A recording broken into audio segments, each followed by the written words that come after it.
வணக்கம். Good morning, praise the Lord. Good morning, good evening எல்லாம்.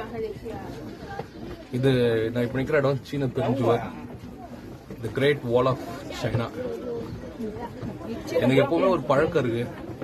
நான் எந்த இடத்துல ஒரு முக்கியமான இடத்துக்கு போனாலும், எந்த ஏதாச்சும் ஒரு பெரிய இடத்துக்கு போனாலும், அந்த இடத்துல இருந்து என்னை இந்த இடத்துக்கு கொண்டு வந்தவங்களுக்கு நான் நன்றி சொல்ல கடமைப்பட்டிருக்கேன். அதே மாதிரி நன்றி சொல்ல ஆசைப்படுவோம். அது மாதிரி நான் நிறைய பண்ணியிருக்கேன். இந்த இடத்துல வந்து நான் நிக்கிறதுக்கு முக்கியமான காரணம் வந்து ஒருத்தர் இருக்காரு.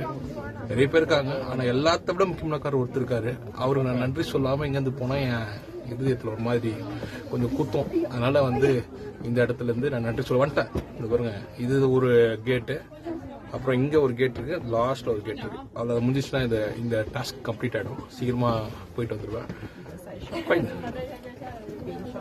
நான் யாருக்கு அப்படி நன்றி சொல்ல போறேன் அப்படின்னா, நான் இப்போதைக்கு வாழ்ற வாழ்க்கைக்கும், என் குடும்பத்தை கட்டமைக்கிறதுக்கும், இதுக்கப்புறம் வாழ போற வாழ்க்கைக்கும் ஒரே ஒருத்தர் தான் காரணம். அது வேற யாரும் இல்லை, நான் வணங்குற என் தேவனாகிய இயேசு கிறிஸ்து. என்னடா இவன் எங்க போனாலும் எப்ப பார்த்தாலும் தெய்வீகமாக பேசுறான், ஏதோ சம்பாதிக்க போற உங்களை கடவுளை வச்சு அப்படின்னு நினைச்சுக்காதீங்க. எனக்கு அந்த மாதிரி எண்ணம் இல்லை. கடவுள் என்ன நல்ல வேலையை கொடுத்துருக்காரு, நல்ல குடும்பத்தை கொடுத்துருக்காரு. இந்த கடவுளை வச்சு சம்பாதிக்கணுன்ற அவசியம் எனக்கு கிடையாது. ஏன் சொல்றேன்னா, உங்க எல்லாருக்கும் வந்து பாத்தீங்கன்னா ஒரு விஷயம் நடக்குதுன்னா அது நீங்க உங்களுடைய திறமையினால வந்திருக்கும். ஒண்ணு நீங்க நல்லா படிச்சிருப்பீங்க, இல்ல நல்ல குடும்பத்துல பிறந்திருப்பீங்க, நல்ல குடும்பம் வெளிச்செட்டிலான குடும்பத்துல பிறந்திருப்பீங்க, நல்ல பணக்கார அப்பனுக்கு பிறந்திருப்பீங்க, இல்லைன்னா நல்ல நண்பர்கள், வெளிச்செட்டிலான நண்பர்கள், ஏதோ ஒரு விஷயம் அது மாதிரி நடந்திருக்கும். என் வாழ்க்கையில பாத்தீங்கன்னா அந்த மாதிரிலாம் எதுவும் பெருசா இல்லை. இப்ப நான் சாதாரண குடும்பத்துல இருந்து வந்திருக்கிறேன். குடும்பம் வந்து ஒரு மிடில் கிளாஸ் குடும்பம் தான். ஆனா படிப்புல வந்து பாத்தீங்கன்னா எனக்கு தெரிஞ்சவங்களுக்கு ரொம்ப நல்லா தெரியும். அவ்வளவு பெரிய படிப்பாளிலாம் கிடையாது. பிலோ அவரேஜை விட கீழே இருக்கிற படிப்புனா வச்சுக்கலாம். அந்த மாதிரி ஒரு படிப்பாளி தான். பெருசா தரமன்னு பாத்தீங்கன்னா எனக்குள்ளே யோசிச்சு பார்க்கணும், அதெல்லாம் ஒண்ணுமே கிடையாது.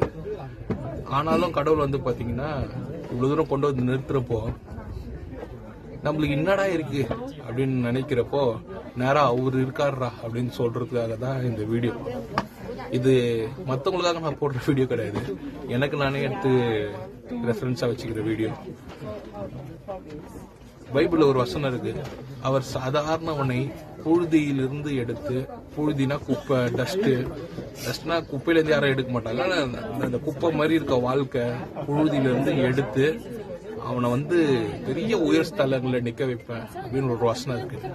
நான் பைபிளை ரொம்ப நம்புறவன். என் வாழ்க்கையில சின்னதுல இருந்து நான் பெருசா பைபிளை நம்புற அளவுக்கு வேற யாரையும் நான் நம்புறது கிடையாது. கடவுளை நம்பிருக்கிற அளவுக்கு வேற யாரையும் நம்புறது கிடையாது.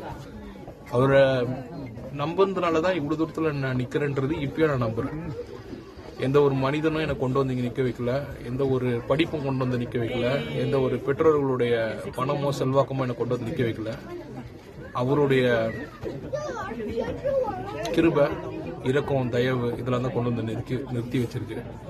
அரசியல்வாதிகளை தெரிஞ்சிருக்கலாம், பல செல்வந்தர்களை தெரிஞ்சிருக்கலாம், பல அறிஞர்களை தெரிஞ்சிருக்கலாம். ஆனா அவங்களெல்லாம் செய்ய முடியாத ஒரு விஷயத்த கடவுள் என் வாழ்க்கையில செஞ்சு கொண்டிருக்கிறாரு. அவங்களாம் நினைச்சா கூட என்னை உயர்த்த முடியாது. இப்பயும் நான் சேலஞ்ச் பண்றேன், எந்த அரசியல்வாதி நினைச்சாலும் என்ன ஒரு மிகப்பெரிய உயரமான பதவி கொண்டு வாங்க பார்க்கலாம் முடியாது. எந்த ஒரு ஆபீசர் நினைச்சு என்ன மிகப்பெரிய பதவி கொண்டு வாங்கன்னு பார்க்கலாம் முடியாது. ஆனா கடவுள் நினைச்சாருன்னா அப்படின்னு கொண்டு வந்துடுவாரு.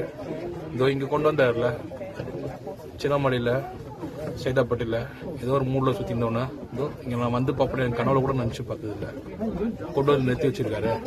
முன்ன எங்கெங்கெல்லாம் கொண்டு போறாரோ. ஆனா எங்க கொண்டு போனாலும் சரி, இது வரைக்கும் கொண்டு வந்ததும் அவர் தான், இதுக்கப்புறம் கொண்டு போறதும் அவர் தான். நானும் சரி, என் பொண்டாட்டி பிள்ளைங்களும் சரி, எனக்கு பின் வரப்போற சந்ததிகளும் சரி, கடவுளுக்கு நன்றி உள்ளவர்களா இருக்கணும்.